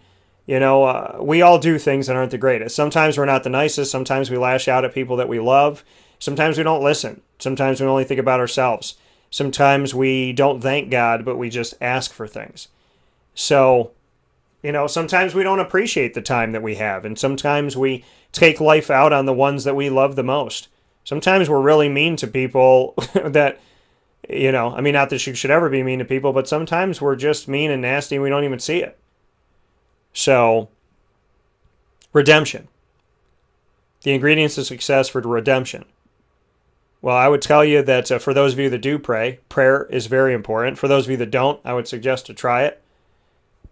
Redemption through prayer, through not committing the same sin over and over again. It's you get in a habit of saying, I'm sorry every time you do it. Well, how about not doing it? So redemption comes with being a better person. Redemption comes from growth. Redemption comes from sticking by your word and your promises and being positive. Prayer is with redemption. And I just think the world, needs that. We all need some redemption. We're not perfect by any stretch of the imagination. We don't know everything. And, the ingredients to success for redemption today, it's also knowledge and wisdom. It's also being really honest with yourself. Some of us take advantage of God because God always forgives. Some of us take advantage of God because God is always good. And we bring that into our personal lives as well. If you have a loved one that just loves you no matter what, sometimes you take advantage of that. Sometimes you're not that nice. You have a friend that always answers your call, you may not appreciate them. You have a friend that texts you every day, you may not appreciate them. It's crazy how when God sends us so much good, we don't always appreciate it. And then we focus on the bad, and then we ask him why it's there, but we don't focus on the good.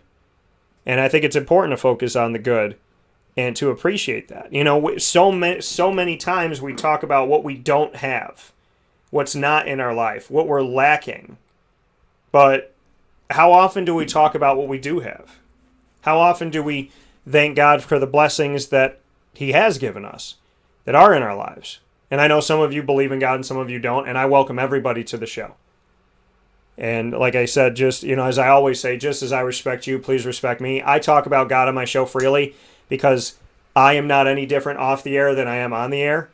And so for me to take out the biggest part of me on the air would be to lie to you, and I won't do that. I will never lie to you. I don't have the desire or the want to lie. So for me, redemption is about God. It is about prayer, Because if you have that friend that texts you every day, hey, buddy, I love you, or just sends you a message, do you really take the time to respond, to let them know you got it, to say thank you? Do you reach out to them? How about this? You may have friends that are always there for you whenever you have a complaint or a worry or a doubt. Are you there for them, though? Do you spend your time with them? Sometimes we take, but we don't give. I have friends that are always there for me. And I have to ask myself, how have you been there for them lately? How have you listened to them? How have you heard their problems and their worries and their doubts and everything going on in their life? How have you become a part of their life? What are you doing to be in their life and to listen to them and to truly understand them? What are you doing to be better? What are you doing to be a good friend? Because we want good friends. We want to have good friends, but we don't always provide that. And that's unacceptable to me. We want great people in our life, but are we willing to be a great person in somebody else's life? That is the question. So, I definitely think that when it comes to redemption, it's being honest with yourself. It's saying you're sorry for your sins, your wrongdoing, saying you're sorry to the people that you hurt, saying you're sorry to God, saying you're sorry to yourself. And then from there being better. Redemption comes, rising out of the ashes comes from, you got to stop playing with fire first. You rise out of the ashes, but you keep lighting matches, you're going to have to keep rising out of the ashes. So you have to make a choice on what you're going to do in your life. And that choice has to be very purposeful. And with that choice being so purposeful, you have to know what you're doing. You have to think about what you're doing and you have to be dedicated to it. So I ask you today and always to think about your loved ones, to think about your friends, family, coworkers, and colleagues, to think about the people that give so much to you and give back to you. How are you treating them? How are you treating the people that love you? How are you treating the people that don't? How are you treating yourself? And when you sin, when you make mistakes, when you fall off the wagon, do you get back up just to fall off again? Or do you get back up, ask for forgiveness, and actually try to stay up? Because God's got a lot of work to do. So my goal is to never be a burden and to never be one of the projects he has to consistently be worried about. I will always be growing. I will always be advancing. I will always be moving forward. But I'm not perfect. Nobody is. And I have the desire to be better today than yesterday. So committing the same fault over and over again doesn't make anybody a good person. It doesn't help you grow. And so you got to be able to build through that, to rise above that. And to not take advantage of God, and to not take advantage of your friends, and to not take advantage of your family members or your spouse, your children, your girlfriend, your boyfriend, your fiance, your dog, your cat, your bird, your whatever. Your job. It is a blessing every day that I have these two arms. I got my legs. I have my brain. I have my heart. I have the ability to think and speak. I do what I love, and I love what I do. I work for myself for a living, with God being my boss, and under that, my boss being me, and nobody in between. And I hope it always stays that way. I make enough money to put food on my table and pay my bills and take care of things I need to take care of. I have a dog that's incredible. I have an incredible support system of people. I have love around me, and I have love that's come into my life. I'm very blessed. So, it's about remembering that. It's about celebrating that. And it's about respecting that. Redemption comes when you say you're sorry and you mean it. And you do better. Those are your ingredients to success. Proudly brought to you by Avicoli's here on Wake Up Call with Dan Tortora every Tuesday at 10:50 a.m. Eastern Time. We bring you the ingredients to success, but this week I brought you one that we meant to bring you a couple weeks ago, and there'll be an all-new one tomorrow. With that being stated, here on Wake Up Call with Dan Tortora, I want to thank you for being a part of the show. I want to thank Jimmy Boeheim for being a part of the show with me and giving me an incredible conversation you won't find anywhere else to this extent. I am truly believe that. So there'll be so many things going up this week on our archives. You'll be able to check those out. I do want to let you know, if you're a first-time listener or viewer or whatever it may be, if you need the information, you can listen and watch Wake Up Call with Dan Tortora every Monday through Friday from 9 a.m. to 11 a.m. Eastern Time on Facebook.com/LiveNowDT, on YouTube.com/WakeUpCallDT, on MixLR.com/WakeUpCallDT, and on WakeUpCallDT.com. Go to any of these feeds Monday through Friday from 9 a.m. to 11 a.m. Eastern Time. And then, like I said, I'll be adding a bunch of stuff this week. I have a lot of shows that we've done over the last few weeks that are timeless that I don't want you to miss out on. So you can search Wake Up Call with Dan Tortora on Stitcher, Spotify, TuneIn, YouTube, iTunes, and Apple Podcasts. MixLR, where the live feed is embedded as well. iHeartRadio, Podbean, and more. Search Wake Up Call with Dan Tortora to get our shows all throughout history dating back to 2012. And, of course, a special thanks to our partners, Cafe Kubal, Carvel DeWitt, the Wildcat Sports Pub, Honda City of Liverpool, Chick-fil-A Cicero, Avicoli's, Canine Camp Dog Daycare, Pizza Man, Canine Campground Dog Boarding, the Millhouse Market, Ma and Pa's Kettle Corn and Popcorn Factory. Go to maandpazpopcorn.com and use the promo code DT20 and get 20% off all in-store orders as well as. So if you're picking it up in-store and you live in the community, go to maandpazpopcorn.com and type in-store pickup and you get 20% off if you order it online. If you're ordering it online to have it shipped to you to any one of the 50 states, you can also use my promo code. So for in-store pickup and for delivery, maandpazpopcorn.com for New York State and beyond, use my promo code DT20. That's DT20 at maandpazpopcorn.com and you'll get 20% off your order today. With that being stated, I will talk with you tomorrow for May the 4th. So a happy and early May the 4th be with you here on Wake Up Call with Dan Tortora. Star Wars Day has Superpowered Pop meeting Wake Up Call. Nate Hackett will be joining the show, the offensive coordinator of the Green Bay Packers. And as the nation has a spotlight, and football in general has a spotlight on everything going on with Aaron Rodgers and the Green Bay Packers and the draft and everything else, this is a perfect time to talk with Nate Hackett. So as the nation watches, you will be watching and listening to Wake Up Call with Dan Tortora on May the 4th. And we will see you and you'll hear from us then. In the meantime, find us on Facebook at Wake Up Call DT, Twitter at Call DT, and Instagram at WakeUpCall_DT. And as I always leave you with, God bless, no stress, do your best. I'll talk with you soon.